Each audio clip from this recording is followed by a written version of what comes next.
आधा घंटा तो रोज कीर्तन करो, कम से कम आधा, अधिक से अधिक 1 घंटा। पति पत्नी बच्चे माँ बाप सब बैठ जाओ, कीर्तन श्री कृष्ण गोविंद हरे मुरारी हे नाथ नारायण वासुदेव, श्री कृष्ण गोविंद हरे मुरारी हे नाथ नारायण वासुदेव, कीर्तन राधे कृष्ण सीताराम सीताराम नारायण नारायण, रोज कीर्तन करो। कथा सुनना पहली, ये मैं नहीं, प्रहलाद जी बोल रहे हैं ये बात। हम तो चलो तुच्छ प्राणी हैं, पर प्रहलाद जी को तो अनुभव है। प्रहलाद जैसे भक्त कह रहे हैं कि पहली भक्ति कथा सुनना, दूसरी भक्ति कीर्तन करना भाव से, और तीसरी भक्ति क्या है? बोले स्मरण भगवान का कर लेना। स्मरण कैसे करें? अच्छा, आप लोग भगवान का स्मरण करते हैं कि नहीं? कैसे करते हैं बताओ? स्मरण क्या है? स्मरण कहते हैं जैसे पत्नी, एक बार क्या हुआ, आप ही अपनी शादी को याद करो। आज मैं आपके शादी जब आपकी हुई थी तब उस दौर ले चलता हूं। जब आपकी शादी हुई, आप पहली बार ससुराल गईं, तो ससुराल में आप कितने दिन रुकी थी? 1 हफ्ता, 15 दिन, मैया 5 दिन, 7 दिन, 7 दिन रुकी। जब आप ससुराल 5 दिन, 7 दिन, 1 हफ्ता और 15 दिन रुकती हैं, उसके बाद क्या होता है? आप वापस मायके आ जाती हैं कुछ दिन के लिए। ये हमारी भारतीय परंपरा है। लड़की ससुराल जाती है, हफ्ता भर में वापस मायके आती है। एक लड़की जब मायके आई, ससुराल 10 दिन रह के, 7 दिन रह के, तो वो लड़की मायके में काम करती है, भोजन बनाती, झाड़ू लगाती, बर्तन धुलती, कपड़े धुलती, पर वो काम करते समय ना किसी को याद करती जाती है, किसी का स्मरण कर रही है, वो किसी के चिंतन में, ख्यालों में खोई रहती है। क्या आप में से कोई बता सकता है वो किसके ख्यालों में खोई थी? बताओ किसके? हाँ मैया आप बताओ किसके? सास का ख्याल, तो ननंद का, तो पति का। जब लड़की ससुराल से पहली बार मायके आती है तो पति के साथ गुजारा हुआ वो पल याद करती है। याद बैठ के नहीं करती, काम करते करते करती है। वो कभी हंसती है, कभी उदास होती है। एक साधारण लड़की अंगूठा छाप यदि काम करते समय अपने पति का चिंतन कर सकती है। कई बार तो हमारे फौजी लोग शादी के तुरंत बाद चले जाते हैं, है ना, उनकी पत्नियां भी हाथ की मेहंदी नहीं छूटी और वो चला जाता है बंदूक लेकर के, और वहां भारत के लिए खड़ा रहता है तैयार, कब जरूरत पड़ जाए भारत माता को। पत्नी यहाँ है और पति कश्मीर की वहां पर सरहद पर है। वो पत्नी काम करते हुए भी अपने पति का चिंतन करती है। एक साधारण अनपढ़ लड़की यदि काम करते समय पति का चिंतन कर सकती है, तो क्या हम काम करते समय अपने भगवान का चिंतन नहीं कर सकते? यही चिंतन, काम करते समय जो चिंतन बना रहे भगवान का, बिहारी जी का, यही स्मरण है। श्रवणम कथा सुनना, कीर्तनम कीर्तन करना, स्मरणम भगवान का स्मरण करना। पाद सेवनम चौथी भक्ति है। पाद सेवनम मतलब पांव सेवा, चरण सेवा। मैं बच्चों से निवेदन करूंगा कि जब आप काम करके आवें रात्रि को, तो सोने के पहले एक बार 5 मिनट के लिए मां के पांव जरूर दबाएं। 5 मिनट के लिए अपनी मां के पांव जरूर दबाएं और मां से जरूर पूछें, मां कैसी हो, तबीयत अच्छी है, मैं आपकी क्या और सेवा करूं? पांव दबाओ और मां के चरणों में हाथ लगाकर उस रज को, उस चरण रज को मस्तक पर लगाओ। क्योंकि मां जब खुश होती है ना, तो मां की खुशी से भगवान खुश हो जाते हैं, और मां जब दुखी होती है तो मां के दुख से भगवान दुखी हो जाते हैं। इसलिए मां आवश्यक है। सेवा, ये मैं नहीं, प्रहलाद जी कह रहे हैं, पाद सेवनम। भगवान राम ने भी माँ की सेवा करी, कृष्ण ने भी माँ की सेवा करी। हम कौन होते हैं माँ का अपमान करने वाले? हमारी क्या ताकत, क्या औकात हमारी कि हम माँ का अपमान करें ना। चरण रज जरूर रखिएगा। कई बार आपने गंगा जल पिया होगा, कई बार आपने गंगा स्नान किया होगा। कभी कभी आप क्या करिए, माँ के चरण खुद धुलिए, माँ के चरणों का जल पीजिए और माँ की आरती भगवान की तरह उतारिए, माँ का दर्शन करिए। रोज 5 मिनट, ज्यादा नहीं, 5 मिनट ना सही 3 मिनट पांव दबाओ, माँ के साथ बैठो, उन्हें अच्छा लगेगा। पाद सेवनम, गुरुजनों की सेवा, मतलब चरणों की सेवा करते रहो, खत्म बात। पत्नी को चाहिए कि पति के पांव दबाए। लक्ष्मी जी सदा नारायण के पांव दबाती हैं। जो पत्नी अपने पति के पांव दबाती है उस घर में सुख शांति बनी रहती है, समृद्धि बनी रहती है। लक्ष्मी माँ वहां नृत्य करती है क्योंकि लक्ष्मी खुद नारायण के पांव दबाती है। तो पत्नी को चाहिए कि पति के पांव दबाए, पत्नी को चाहिए वो अपने पति के पांव दबाए। पुत्र को चाहिए माँ के पांव दबाए, पिता के पांव दबाए, छोटे भाइयों को चाहिए बड़े भाई के पांव दबाए। हाँ, पाद सेवनम, श्रवणम कीर्तनम स्मरणम पाद। पांचवी भक्ति क्या है? पांचवी भक्ति है मंत्र जाप मम दृढ़ विश्वासा, पंचम भजन सुवेद प्रकाशा। भगवान का नाम जपना विश्वास के साथ। पांचवी भक्ति रामचरितमानस के हिसाब से ये है। अच्छा ये बताओ, आप में से कितनों को भगवान पर विश्वास है? सबको है, बहुत बढ़िया, सबको है, अच्छा है। एक आदमी हमारे पास आए, बोले गुरुजी मंदिर में 2 लोग होते हैं, एक भिखारी एक पुजारी। भिखारी तो भिखारी है, पुजारी बढ़िया है। तो आखिर भिखारी भी राम राम बोलता है, पुजारी भी राम राम, फिर दोनों की स्थितियां अलग अलग क्यों हैं? क्या भिखारी के राम और पुजारी के राम अलग अलग हैं? हमने कहा ना, अलग नहीं है, राम तो एक है। यदि अलग कुछ है तो केवल विचारधारा, अलग कुछ है तो क्या, वो भी मैं आपको प्रैक्टिकली समझाता हूं। हम उस आदमी को लेकर गए मंदिर, सबसे पहले भिखारी मिला। हमने भिखारी से कहा, भिखारी जी आज हमने सुई के छेद से हाथी घोड़े निकलते देखे, आप बताओ हाथी और घोड़े क्या सुई के छेद से निकल सकता है? बताओ हाँ या ना? नहीं। भिखारी ने भी यही जवाब दिया, बिल्कुल आपकी तरह, नहीं निकल सकता। थोड़ी देर बाद हम मंदिर के अंदर गए, पुजारी जी से हमने कहा, पुजारी जी सुई के छेद से हमने हाथी और घोड़े निकलते देखे। पुजारी जी ने कहा, इसमें आश्चर्य क्या है? जिस भगवान के इतने से मुख में पूरा ब्रह्मांड नजर आया, मां यशोदा को जब मुंह खोल के देखा, जिसके रोम रोम में ब्रह्मांड लटक रहे हो, वो भगवान चाहे तो सुई की छेद से हाथी घोड़े क्या पृथ्वी के पृथ्वी निकाल सकता है? भगवान सब कर सकते हैं।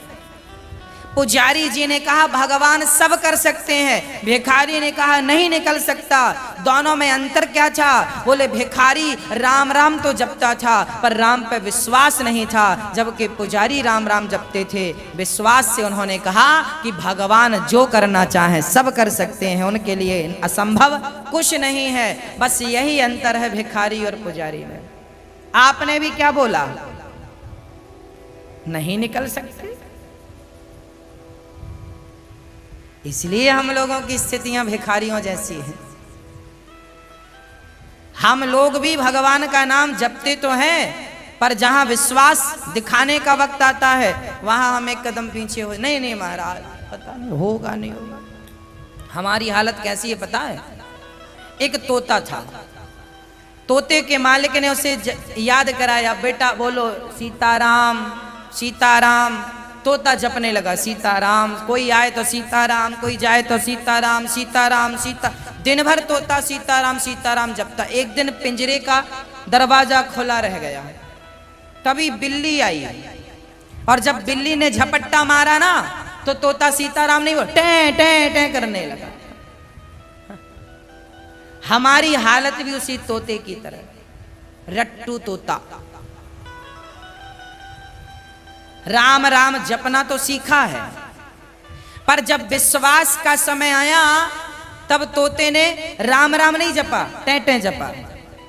हाँ, हम लोग भी जब राम नाम जपने का सही वक्त आता है, विश्वास दिखाने का वक्त आता है। सुदामा के 4 घर 4 दिन रोटी नहीं बनी, चूल्हा नहीं जला, फिर भी सुदामा का विश्वास कम हुआ। हम लोगों के घर एक दिन रोटी ना बने ना तो आदमी भजन करना छोड़ देता, किया तो भजन क्या मिला। किसी का बेटा चला जाए तो भगवान से शिकायत करता, मेरा बेटा तुम नहीं किया ऐसा, क्यों मेरे संग ऐसा किया। जबकि नरसी का बेटा मर गया, पत्नी मर गई, फिर भी शिकायत नहीं की। भक्ति अलग है, सुख दुख अलग है। भगवान से प्रेम बिल्कुल अलग बात है, शिकायत ना हो, श्रद्धा हो। हाँ, भगवान श्रद्धा का सब्जेक्ट है। विश्वास कितना, अच्छा भगवान पे कितना विश्वास होना चाहिए, दृढ़ विश्वास। कितना विश्वास, मेरे भगवान आएंगे। नरसिंह मेहता को विश्वास था कि नानी बाई का मायरा भरने भगवान आएंगे, आए, आए कि नहीं आए। रसखान वृंदावन में बिहारी जी के मंदिर में चरण पादुका लेकर द्वार पर बाहर बैठे रहे, पुजारियों ने अंदर घुसने नहीं दिया। जात के मुसलमान हो, अंदर मत आना। रसखान ने कहा कोई बात नहीं, मैं अंदर नहीं जा सकता तो बिहारी जी तो बाहर आ सकते हैं। इंतजार में बैठा रहा, सारे लोग दर्शन करके चले गए, पट बंद करके पुजारी जी चले गए। आधी रात को जब भक्त विश्वास से बैठा रहा, विश्वास डोला नहीं, तब भगवान को आना पड़ा, क्योंकि विश्वास था। प्रहलाद ने विश्वास किया खंबे पर भगवान है, आना पड़ा। अरे विश्वास पक्का तो करो, भगवान आएंगे। हमारे पास इसलिए नहीं आते, हमारा विश्वास कच्चा है। हाँ, विश्वास ही भगवान का स्वरूप है। 6वीं भक्ति है सज्जन बन जाना, 7वीं भक्ति है सब में भगवान का दर्शन करना, 8वीं भक्ति है संतोष, जितना विधाता दे उतने में, और 9वीं भक्ति है समर्पण। वाह, अभी तक हमने क्या नहीं किया। अभी तक हम मंदिर तो गए, पूजा तो करी, पाठ तो किया, पर अभी तक हमने एक चीज जो करनी थी नहीं किया। क्या नहीं किया? समर्पण नहीं किया। अच्छा बताओ, समर्पण कैसा होता है? आपने समर्पण देखा? बताओ, इस संसार में यदि समर्पण सीखना हो तो किसे गुरु बना के सीखना पड़ेगा? समर्पण किसके भीतर होता है ज्यादा बताओ? किसको हम गुरु बनाएं आज? हाँ, यदि समर्पण सीखना है ना भक्तों, तो स्त्रियों को, नारी को, पत्नी को गुरु बना लो। कैसे? जैसे पत्नी समर्पण करती है, शादी के पहले उसका नाम अलग था, जात अलग थी, गोत्र अलग था, हाँ, पहनावा अलग था, बोलने का ढंग अलग था, पर शादी हुई, पहनावा बदल गया, नाम बदल गया, गोत्र बदल गया, जात बदल गई। हाँ, और पति घास की झोपड़ी में रहे तो पत्नी भी वहीं रहेगी, और पति महलों में रहे तो पत्नी भी महलों में रहेगी। पति बासी रोटी खाए तो पत्नी भी बासी खाए, पति हलवा पूड़ी खाए तो पति भी हलवा पूड़ी खाए। इसका तात्पर्य है कि पत्नी की अपनी अब कोई इच्छाएं नहीं है, वो तो पति की इच्छा में अपनी इच्छा लेकर चलती है। पत्नी ने अपने आप को समाप्त कर दिया और वो पति की बन गई। जैसे पत्नी अपने पति के चरणों में समर्पण कर देती है, अपना नाम, अपना गोत्र, अपना सब कुछ छोड़कर पति की बन जाती है, आप भी नारियों से समर्पण सीख लो। आप भी उसी तरह अपने आप को भूलकर, अपने आप को मिटाकर भगवान के बन जाओ। जैसी पत्नी आपकी बन गई, ऐसे आप भगवान के बन जाओ। यही समर्पण है। भगवान सूखी रोटी खवाए तो सूखी खाना, हलवा पूड़ी खिलाए, नारी हलवा पूड़ी खाएगी कब? जब पति खाएगा। ऐसा तो नहीं कि पत्नी ने अपने लिए हलवा पूड़ी बना लिया, पति को बासी पकड़ा दिया, ऐसा तो नहीं होता। मैंने तो आज तक नहीं देखा कि नारी ने ऐसा कपट अपने पति के संग किया हो। पत्नी हलवा बनाती है तो अपने लिए नहीं, पति के लिए। 56 भोग बनाती है तो अपने लिए नहीं, पति पहले उसे खिलाती है, बाद में बचे तो खुद खाएगी, नहीं बचे तो हंसती रहेगी, कोई बात नहीं, आपने खा लिया, मैं खुश हूं। पत्नी से बड़ा समर्पण करने वाला मुझे तो आज तक कोई नहीं मिला। इसलिए स्त्री को, पत्नी को आप गुरु मान सकते हैं। समर्पण यहां से सीखने को मिलेगा। ऐसे ही भगवान पे करना। विश्वास कहां से सीखने को मिलेगा? बोले बच्चों से। बच्चों को गुरु बनाओ। विश्वास कहां है? बच्चों में है। कई बार आपने देखा होगा बच्चे दौड़ जाते हैं, सामने गड्ढा है, भट्टी है, क्या है, सरिया पड़ा है, उन्हें नहीं पता, वो तो दौड़ गए। क्यों दौड़ गए? उन्हें पता है कि मैं गिरूंगा तो गिरने के पहले मेरी माँ मुझे थाम लेगी। हाँ या ना? हाँ। विश्वास कितना है कि मैं गिरूंगा तो भले वो गिर जाए, पर उसे विश्वास है कि माँ गिरने नहीं देगी। आपने कई बार देखा होगा, कई बार आप बच्चों को गोद में लेके उछालते हैं हवा में, हंसता है ना? उसे विश्वास है कि मेरा बाप, मेरी माँ मुझे गिरने नहीं देगा, थाम लेगा। वाह! यदि विश्वास कहीं से सीखना है तो बच्चों से सीखो। इन्हें गुरु बनाओ जल्दी से,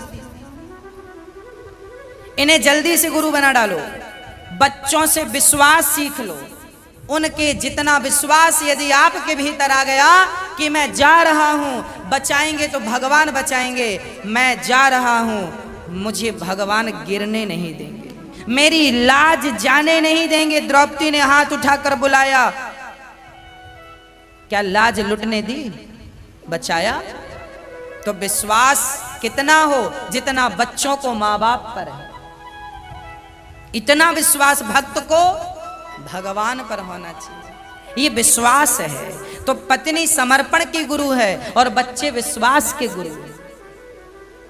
आपके यहां सब गुरु बैठे हैं, पर हमें तो देखना ही नहीं इनकी तरफ। और जमाने में गुरु घंटाल खोजते फिरते हम लोग।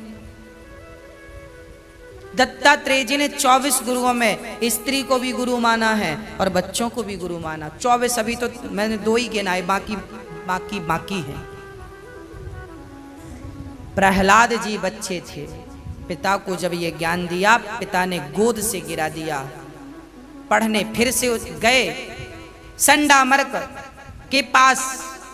एक दिन प्रहलाद के बच्चों, विद्यार्थियों ने कहा, मित्र ये बताओ कि जिस चक्की काटा तुम खाते हो हम खाते हैं, जहां तुम सोते हो हम सोते हैं, जिस गुरु से तुम पढ़ते हो हम पढ़ते हैं, और तुम्हारे पास ऐसा ज्ञान कहां से आया? तब प्रहलाद ने कहा, मेरी माँ जब गर्भवती थी तब मेरी माँ को इंद्र पकड़ के ले गए थे। नारद जी ने छुड़ाया था और नारद जी ने अपनी कुटिया पर बिठाकर मेरी माँ को खूब कथाएं सुनाई। मैं गर्भ में था, मैंने सुनी सारी कथाएं। माँ तो भूल गई पर मुझे याद रही। हाँ, हिरण्यकश्यपु तपस्या करने चले गए थे उस दौर। तपस्या करने में हजारों वर्ष लगे। कयाधु गर्भवती ही रही तो क्या 9 महीने से ज्यादा गर्भ का था? अरे कयाधु साधारण स्त्री नहीं थी, प्रहलाद की माँ। ये माया जानती थी, शक्तियां इनके पास थी। ये जितने दिन चाहे अपने गर्भ को गर्भ पे ही रखती थी। जब तक इनके पति, कयाधु के पति तपस्या करके आ नहीं गए, तब तक कयाधु ने प्रहलाद को गर्भ में ही रखा था। और जब आए तब फिर जन्म दिया, और जब जन्म दिया तब प्रहलाद जी को गोद में पिता ने खिलाया। और आज प्रहलाद जी बड़े होके अपने पिता से कहते हैं कि पिताजी आप भी भगवान का चिंतन करो। आपकी बुद्धि में जो अहंकार बैठा है कि मैं सब कुछ हूं, ये गलत है।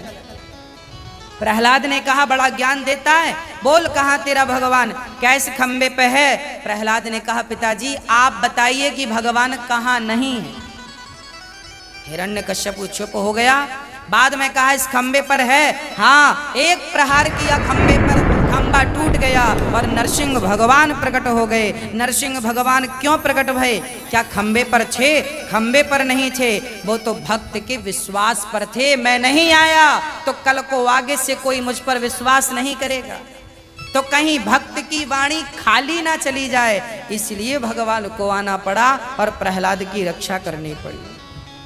नरसिंह आए, छाती फाड़ दी हिरण्यकश्यपु को। हिरण्यकश्यपु ने कहा मैं मरूंगा नहीं। क्यों? बोले मैं 12 महीने में किसी महीने नहीं मरूंगा। भगवान बोले तेरे लिए ये पुरुषोत्तम महीना बनाया है। अभी जो पुरुषोत्तम महीना आ रहा है ना 18 तारीख से, ये पुरुषोत्तम महीना भगवान ने विशेष बनाया है। 3 साल में एक बार आता है ये महीना। इसलिए आता है कि इस एक महीने में आप अपने सारे पाप समाप्त कर लें। इस महीने में जो भी आप पुण्य करते हैं उसका फल कई गुना मिलता है। जो भी दान करते हैं, जो भी अनुष्ठान करते हैं। इसलिए कहता हूँ अभी यहाँ भागवत के 108 पाठ होने वाले 23 तारीख से आप भी अपना एक पाठ उसमें सम्मिलित करा सकते हैं, कर सकते हैं। आप घर बैठे ही उस पाठ का संकल्प ले सकते हैं और जुड़ सकते हैं। हाँ, आप प्रहलाद जी महाराज ने देखा हिरण्यकश्यपु को मार दिया। भगवान ने प्रहलाद से पूछा बेटा तुम्हें क्या चाहिए? तब प्रहलाद जी ने कहा मेरे पिता बड़े दुष्ट प्रकृति के थे, उनकी सदगति हो जाए बस यही चाहिए। तब भगवान ने कहा आप जैसे भगत को जिस पिता ने जन्म दिया है उनकी अधोगति कैसे होगी? उनकी तो सदगति ही होगी। भगवान ने सदगति दे दी। प्रहलाद की पावन कथा। एक बार भगवान ने हरि का अवतार धारण किया हाथी के लिए। हाथी को पांव मगर ने पकड़ लियो, हाथी को बचावे की ताई भगवान प्रकट भये और आपने हरि को अवतार धारण किया। हरि अवतार भगवान ने ले लियो और हरि बन करके गजेंद्र की रक्षा की, हाथी की रक्षा की और मगर का सिर खंडित कर दिया। ये श्रापवश बने थे, इनका आज उद्धार हुआ। हाँ, हूहू नाम का गंधर्व था जो मगर बना था और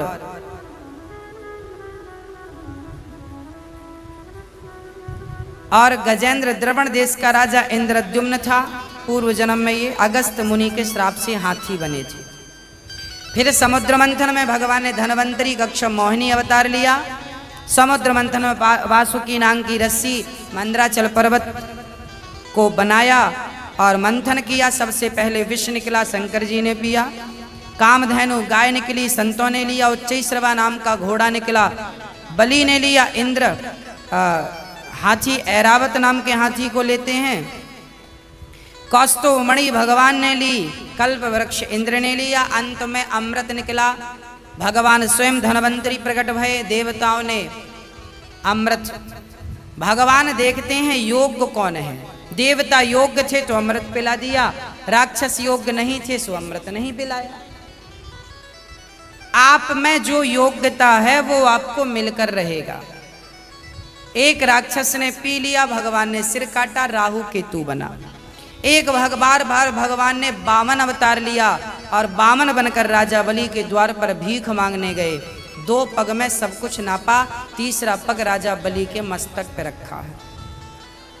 राजा बलि भगवान के पावन चरणों में गिर पड़े। प्रभु आपका दर्शन करके जीवन सफल हो गया।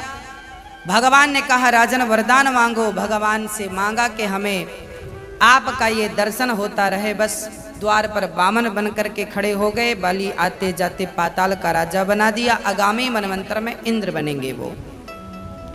उसके बाद भगवान ने मत्स्य अवतार धारण किया हयग्रीव नाम के दैत्य को मारने के लिए। और उसके बाद भगवान सूर्य वंश में राम बनकर प्रकट भये।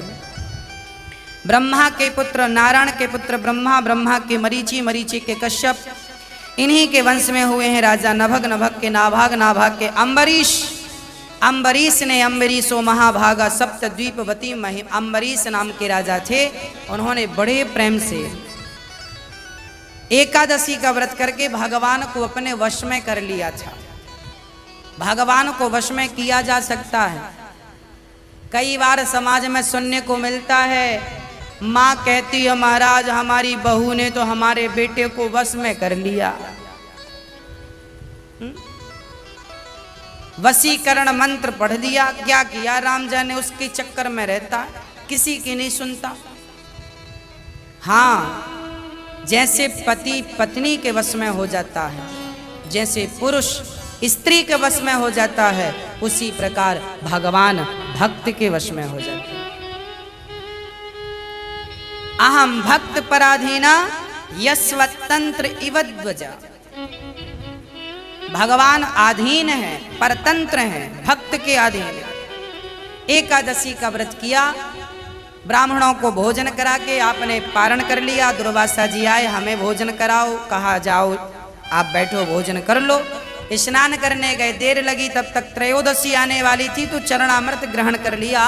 अम्बरीश ने, दुर्वासा ने कृत्या प्रकट की मारने पर सुदर्शन भगवान ने नष्ट करना चाहा। दौड़े दौड़े ब्रह्मा जी सबके पास, दुर्वासा जी गए, अंत में नारायण के पास भगवान ने अम्बरीश के पास भेज दिया। अम्बरीश ने क्षमा मांगी, सुदर्शन भगवान ने माफ किया। इन्हीं के वंश में भगवान खटवांग सगर के असमंजस के अंशुमान के दिलीप के भागीरथ के द्वारा गंगा प्रकट भई हैं। बोलिए गंगा मैया की जय। इन्हीं के वंश में खटवांग के दीर्घबाहु के रघु के अज के दशरथ जी का बुढ़ापा आ गया, कोई संतान नहीं थी। गुरु जी के पास गए, गुरु जी ने यज्ञ कराया। यज्ञ भगवान के माध्यम से तीनों रानियां गर्भवती हो गईं और चैत्र का महीना आते ही 3 रानियों के द्वारा 4 बच्चे उत्पन्न हुए। राम, लक्ष्मण, भरत, शत्रुघ्न। कौशल्या के यहाँ राम, कैकेयी के यहाँ भरत और सुमित्रा माँ के यहाँ लक्ष्मण और शत्रुघ्न का जन्म हुआ। राम, लक्ष्मण, भरत, शत्रुघ्न बड़े भय। राम को लेकर के श्री विश्वामित्र जी गए और विश्वामित्र जी ने अहिल्या का उद्धार कराया। सीता स्वयंवर में प्रवेश हुआ। सीता स्वयंवर में बड़े बड़े राजाओं ने धनुष उठाना चाहा, हिला नहीं। भूप सहस 10 एक ही बारा, लगे 58 टरही नटारा। 10,000 राजाओं ने एक ही बार, मतलब एक दिन। वार कितने होते हैं? 7। सबसे अच्छा वार कौन सा? जल्दी बोलो, कौन सा अच्छा वार? सोम, मंगल, बुध, रवि। कौन सा अच्छा? सोमवार के, मंगलवार के, बुधवार के, गुरुवार के, शुक्रवार, शनि। क्या अच्छा है? कौन सा सबसे बढ़िया है? ना सोमवार, ना मंगलवार, ना बुधवार, ना गुरुवार, ना शुक्रवार। सबसे अच्छा है परिवार। जिसका परिवार अच्छा है उसका सोमवार भी अच्छा, मंगलवार भी अच्छा, गुरुवार भी अच्छा, शुक्रवार भी अच्छा। जिसका परिवार ही अच्छा नहीं तो क्या सोमवार, क्या मंगलवार, क्या बुधवार, क्या गुरुवार। इसलिए 7 वार अच्छा बनाना हो तो पहले परिवार को अच्छा बनाना होगा। और परिवार को अच्छा कौन बना सकता है? केवल गृहिणी, केवल स्त्री परिवार को अच्छा बना सकती है, अपने विवेक से, अपनी चतुराई से। हाँ, तो परिवार को अच्छा बनाइए, विवेकशील बनिए और अच्छा बनाकर अच्छा परिवार चलाइए। आज भगवान राम, सीता जब धनुष तोड़ दिया मेरे रघुनंदन ने, सीता जी आई, माला पहनाई और राम को वरण करती हैं। राम, लक्ष्मण, भरत, शत्रुघ्न का विवाह। राम का विवाह सीता से, भरत जी का विवाह मांडवी से, शत्रुघ्न जी का श्रुत कीर्ति और लक्ष्मण जी का उर्मिला से विवाह संपन्न हुआ। सीता जी विदा भई। जब अयोध्या पहुंची तो सीता जी का बड़ा सम्मान हुआ। गुलाब की नहीं, कमल की पंखुड़ियां बिछाई गईं, उसके ऊपर पराग बिछाया गया, उस पर सीता जी चली। तब एक पंखुड़ी सीता माँ के पाँव में चुभ गई। सीता जी जोर से चिल्लाई। कौशल्या जी बोली क्या हुआ? बोले पाँव में कमल की पंखुड़ी चुभ गई। जिस माँ के चरणों में कमल पंखुड़ी चुभ जाती थी, वो आज उन माँ को नंगे पाँव जंगल की यातना सहन करनी पड़ी। इसलिए कहता हूँ, आप अपनी बेटी को, अपने बच्चों को हर परिस्थिति पर रहने के लिए तैयार करिएगा। कब कौन सा वक्त आ जाए, वक्त बनते और बिगड़ते देर नहीं लगता साहब। इसलिए हर परिस्थिति में आप जी लें, नंगे पांव भी चलने की आदत हो और जूता पहन के भी चलने की आदत हो। आप हलवा पूड़ी भी खाने की आदत बनाएं और नमक रोटी खाने की भी आदत बनाएं। पता नहीं कौन सी आदत कब काम आ जाए। ठंडे पे भी रहने की आदत बनाओ तो 45 और 50 डिग्री के टेम्परेचर में रहने की भी आदत बना लो। पता नहीं कब, और नहीं रही आदत तो बेमौत मारे जाओगे। इसलिए मजबूत करके चलो।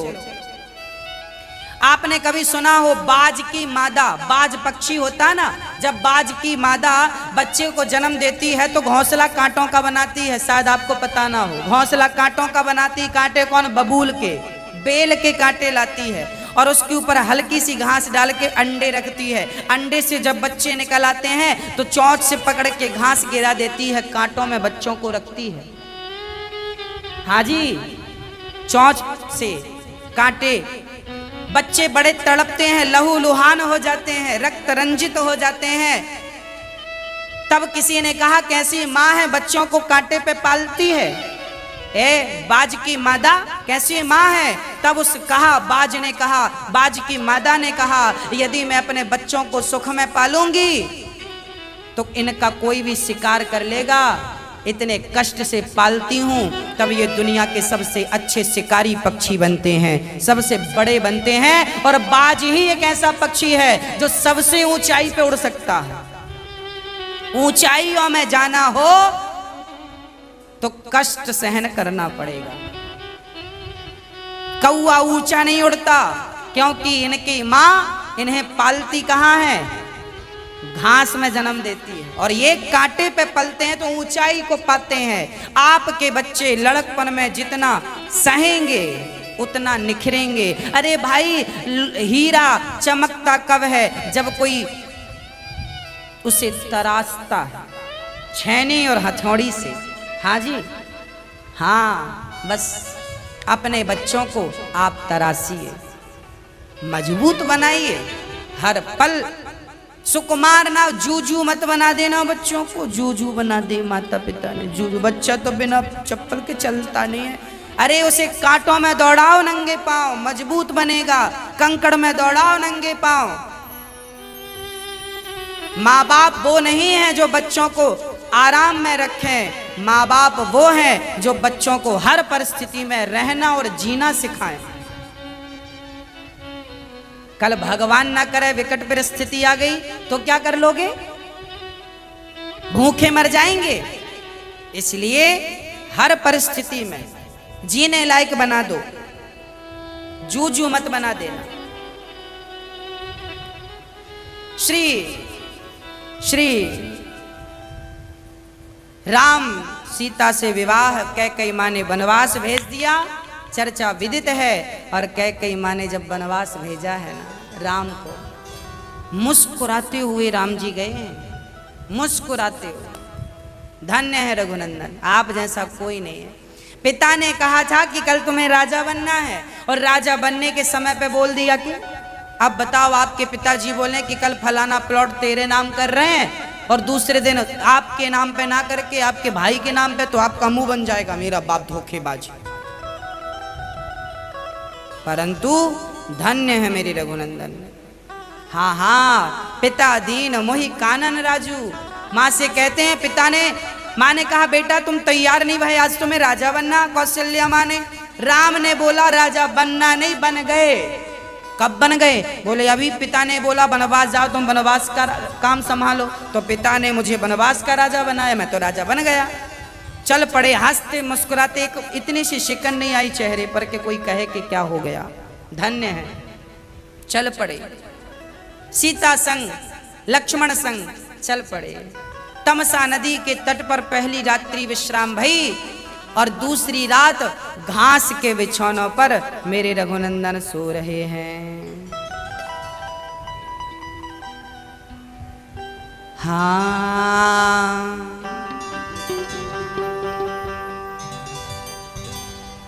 प्रणय अपने पिता का करने को, प्रणय अपने पिता का करने को श्री राम अयोध्या छोड़ चले, मेरे राम अयोध्या छोड़ चले। घासों के बिछौनों में सोने को, घासों के बिछौनों में सोने को, मखमल का बिछौना छोड़ चले, मखमल का बिछौना छोड़ चले। प्रणय अपने पिता का करने को, प्रणय अपने पिता का करने को श्री राम अयोध्या छोड़ चले, मेरे राम अयोध्या छोड़ चले, छोड़ चले। माँ बाप की आज्ञा का पालन करने के लिए चल पड़े। बिस्तर घास का है, शिकायत नहीं है कि मुझे घास पर सोना पड़ा ना।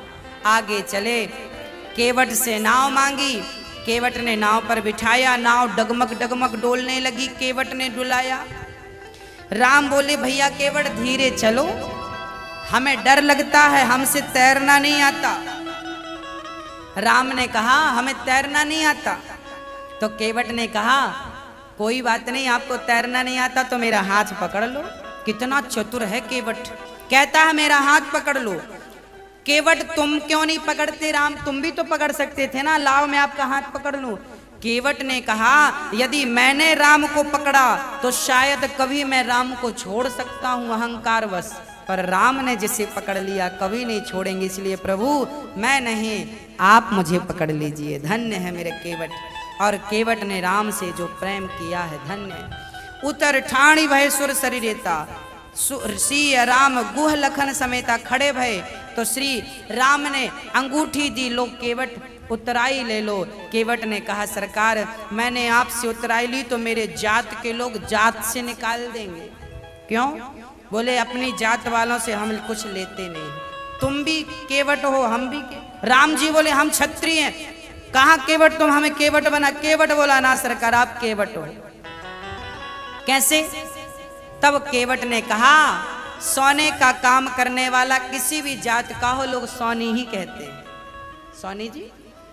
व्यापार करने वाला किसी भी जात का हो लोग व्यापारी ही कहते हैं। उसी प्रकार हमारा काम भी पार लगाना है, तुम्हारा काम भी पार लगाना है। फर्क इतना है कि मैं गंगा से पार लगाता हूँ, आप भवसागर से पार लगाते हैं। तो मैं भी केवट हूँ, आप भी केवट, आप तो मेरी जात के हैं, ऐसा केवट ने कहा।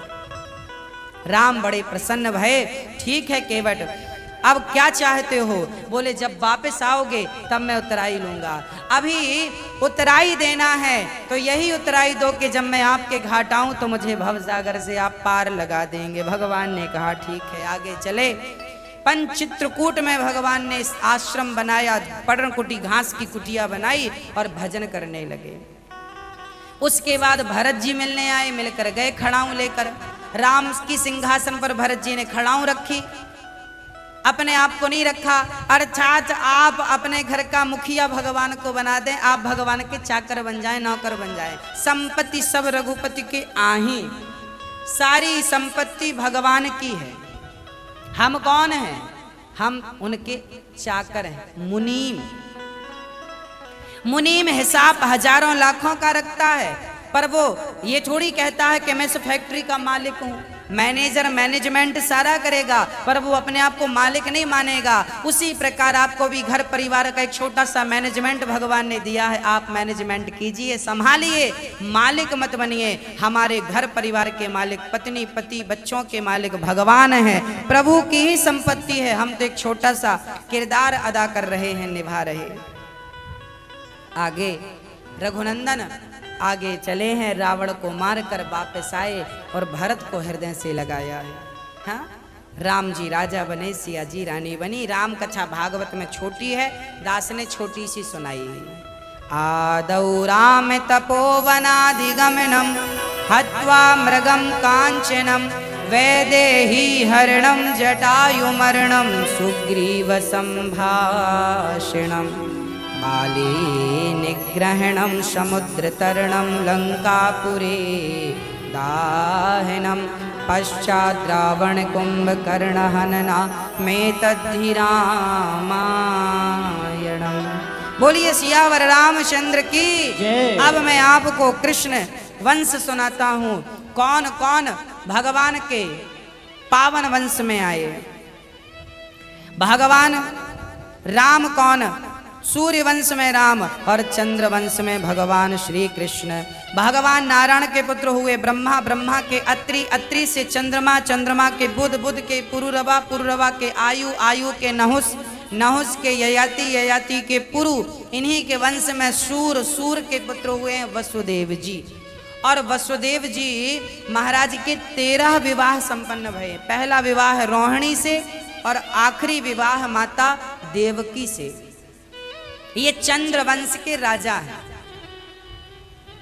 यदु वंश के राजा हैं श्री वसुदेव जी महाराज। और वसुदेव जी महाराज के भाई श्री नंद बाबा। तो जब देवकी से विवाह कंस ने कराया, तब कंस अपनी बहन को विदा करने गया। बड़ा प्रेम दिखा रहा था। ये देवकी कंस की चचेरी बहन थी। देवक राजा की बेटी देवकी थी। उस समय वसुदेव जी जो थे आगरा के राजा थे। कंस मथुरा का राजा था और वसुदेव जी आगरा के राजा थे। तो मथुरा से आगरा की तरफ चले। रास्ते में आकाशवाणी हो गई, कंस तू अपनी बहन को विदा कर रहा है, इसका 8वां गर्भ तेरा काल बनेगा, इसके हाथ तेरी मृत्यु होगी। कंस थर थर कांपा। ये कंस कौन था? ये कंस पवन रेखा का बेटा, उग्रसेन का बेटा नहीं था। ये मैं नाम के दानव का बेटा था। ये एक दानव ने, मैं नाम के दानव ने उग्रसेन का रूप बना करके पवन रेखा के संग रमण किया। वो गर्भवती हो गई। उन्हें लगा कि ये मेरे पति हैं, पर वो तो राक्षस था। उनका बेटा ये कंस था। इसलिए कंस ने अपने बाप को जेल में बंद कर दिया था, उग्रसेन जी को, और बड़ा कष्ट दिया कंस ने।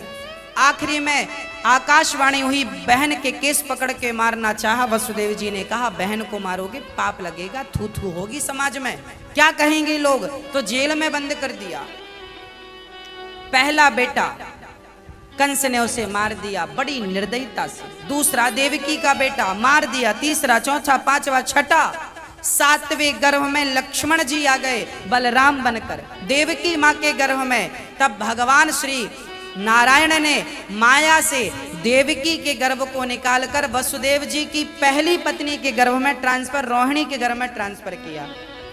आज भी एक महिला का गर्भ दूसरी महिला पे डॉक्टर लोग ट्रांसफर करने लगे। ये टेक्नोलॉजी अभी 8-10 साल पे आई है। ये टेक्नोलॉजी, मेडिकल साइंस अभी यहाँ पहुंचा। हमारे भगवान 5,500 साल पहले ये सब कर चुके हैं। देवकी का गर्भ रोहिणी के बालक हुआ और बड़े प्रेम से बलराम भैया का जन्म हो गया। बोलिए बलदाऊ भैया की जय। बलराम भैया का जन्म हुआ और देवकी माँ 8वीं बार अब श्री कृष्ण ही, नारायण ही भगवान बनकर आएंगे। भादों का महीना, कृष्ण पक्ष, अष्टमी तिथि, रात्रि के ठीक 12 बजे भगवान के आने का समय हो गया।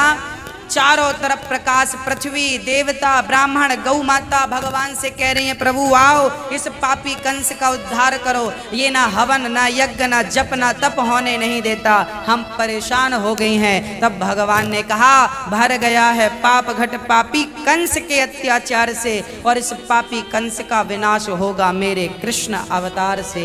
अब भगवान प्रकट हो रहे हैं। रात्रि के 12 बजे भगवान शंख चक्र गदा पद्म लेकर प्रकट भये हैं। देवकी वसुदेव ने भगवान की स्तुति की और भगवान ने कहा मुझे जल्दी गोकुल छोड़कर आओ। वसुदेव जी ने कहा मैं तो जेल में हूँ। बोले मुझे लेकर तो चलो, मैं आपको जेल से मुक्त कर दूंगा। जैसी जेल से लेकर चले, अपने आप पांव की बेड़ियां हथकड़ियां खुल गईं, पहरेदार सो गए। बाहर निकले तो रिमझिम बारिश से स्नांग भगवान छाता बन गए। यमुना पार करे तो यमुना जी की जिद पकड़ ली उन्होंने कि मुझे तो दर्शन करना है। अब नंद बाप वसुदेव जी की दाढ़ी तक आ गई। भगवान ने कहा क्या कर रही हो यमुना, अपने ससुर की दाढ़ी क्यों पकड़ रही हो? यमुना जी भगवान की पत्नी है। तो फिर इस रिश्ते से यमुना के ससुर कौन हो गए? वसुदेव जी। तो भगवान कह रहे हैं ससुर की दाढ़ी क्यों पकड़ रही हो? यमुना जी बोली कि हम तो आपका दर्शन करना चाह रहे हैं, आप तो इनके ऊपर हो तो मुझे तो इनको भी पार करके आना पड़ेगा। तब भगवान ने पाँव नीचे गिराया, तब पाँव को छू करके यमुना जी जल घुटनों से आई और वहाँ यशोदा ने कन्या को जन्म दे रखा था, कृष्ण को रखा, कन्या को लिया। वापस आए तो जेल के ताले इत्यादि लग गए। कंस को खबर लगी, उसने पटकना चाहा पत्थर पर हाथ से छूटकर वो कन्या आकाश में गई। मूर्ख, तू हमें क्या मारेगा, तुझे मारने वाला प्रकट हो चुका है। अब कंस ने देवकी वसुदेव को जेल से मुक्त कर दिया और यहाँ सारे ब्रज में उत्सव चालू हो गया। उत्सव हुआ, आनंद के आनंद भयो, जय कन्हैया लाल की।